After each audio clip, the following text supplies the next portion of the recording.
और अब बड़ी खबर का रुख करेंगे बुलेटिन में। आपको बता दें कि पार्लियामेंट के बजट इजलास की आज से शुरुआत हो रही है। आज पार्लियामेंट में इक्तिसादी सर्वे पेश किया जाएगा और कल यानी 1 फरवरी को मुल्क का आम बजट आ जाएगा। कोरोना की तीसरी लहर के बीच बजट पेश किया जाएगा। पार्लियामेंट के बजट इजलास में कई मुद्दों पर हंगामा होने के इम्कान हैं। इनमें पेगासस जासूसी मामला भी एक है। ये बड़ा अपडेट आपको दे रहे हैं इस वक्त। आज से पार्लियामेंट में बजट इजलास का आगाज हो रहा है।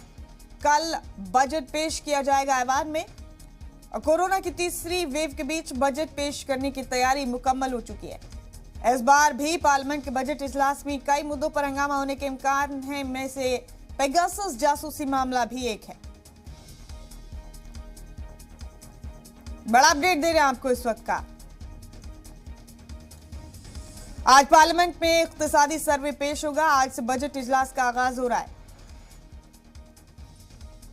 कोरोना की तीसरी लहर के बीच बजट पेश किया जाएगा। ये बड़ा अपडेट इस वक्त का आपको दे रहे हैं। पार्लियामेंट के बजट इजलास में कई मुद्दों पर हंगामे के इम्कान।